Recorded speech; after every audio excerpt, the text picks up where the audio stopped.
গতকাল থেকে করুণাময়ী মোড়ে অবস্থান আন্দোলন চালিয়ে যাচ্ছিলেন চাকরি হারা অশিক্ষক কর্মীরা এবং তারা প্রথম থেকেই অভিযোগ করছেন যে পুলিশ তাদের সঙ্গে অসহযোগিতা করছে। তারা বায়ো টয়লেট চেয়েছিলেন, কিন্তু সেই বায়ো টয়লেটটা আনতে দেওয়া হয়নি এবং আজকে করুণাময়ী মোড়ে যে সুলভ শৌচালয় রয়েছে সেই সুলভ শৌচালয় পর্যন্ত তালা ঝুলিয়ে দেওয়া হয়। আর তারপরে ক্ষিপ্ত হয়ে ওঠেন এই চাকরিহারা, তারা এই সুলভ শৌচালয়ে তালা ভেঙে দেন।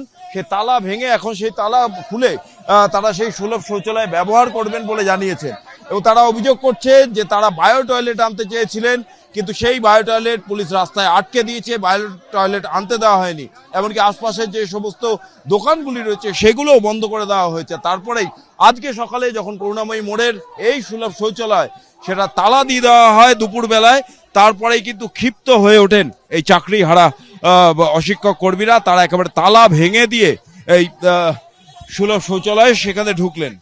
আজকে এখানে একটা সমাবেশ চলছে, শিক্ষা দপ্তরের শিক্ষা ব্যবস্থার সঙ্গে যারা যুক্ত সেই সমস্ত ম্যাডামরা, শিক্ষাকর্মীরা, বিশেষ করে আমাদের মেয়েরা, বিভিন্ন মহিলা এসেছেন, তাদের জন্যে আজকে দেখুন এই যে টয়লেটটা আছে টয়লেটটা পর্যন্ত বন্ধ করে দেওয়া হয়েছে। তাহলে আমরা কোথায় যাব?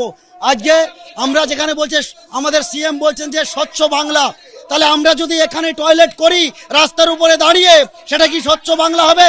তাই এখানে আজকে এটা ইচ্ছাকৃত বন্ধ করেছে, আপনারা দেখেছেন কোনোদিন কোনো জায়গায় বন্ধ, তাই এটাকে আমরা এখনই ভেঙে দেবো। হুগলিতে বিজেপির প্রতিবাদ মিছিল এবং জেলা শাসকের দপ্তরে বিক্ষোভ অবস্থান এবং তার নেতৃত্বে রয়েছেন বিজেপির রাজ্য সভাপতি সুকান্ত মজুমদার। আর মুর্শিদাবাদে হিন্দু সনাতনীদের উপর অত্যাচার এবং চাকরি খোয়া গেছে তাদের সমর্থনে রাজ্য সরকারের ভূমিকা নিয়ে প্রশ্ন তুলে এই মুহূর্তে মিছিল শুরু হয়েছে এবং সুকান্ত মজুমদারের সঙ্গে কথা বলবো।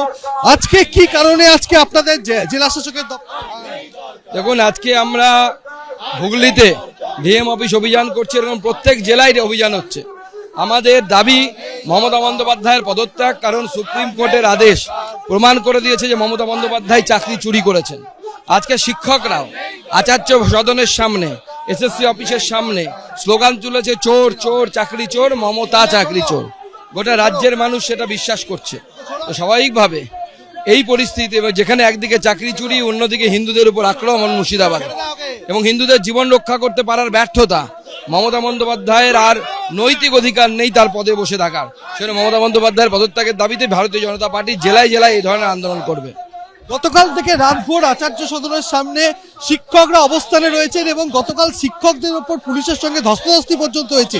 এই ছবিটা নিয়ে কি বলবেন? রাজ্যের মানুষের কাছে কি বার্তা যায়? এটা লজ্জার বিষয় যে আজকে শিক্ষকদেরকে, যারা সম্মানীয় শিক্ষক সমাজ আমাদের এই রাজ্যে, তাদেরকে রাস্তায় বসে আচার্য সদনের সামনে গোটা রাত থাকতে হচ্ছে। এখনো তারা কন্টিনিউ করছে। বেশ কয়েকজন অসুস্থ হয়েছে বলে আমার কাছে খবর। তো এই যে পরিস্থিতি, এই পরিস্থিতির জন্য দায়ী যদি একজন লোককে খুঁজতে হয়, যাকে গোড়ায় গলদ বলে, সেই তার নাম হচ্ছে মমতা বন্দ্যোপাধ্যায়।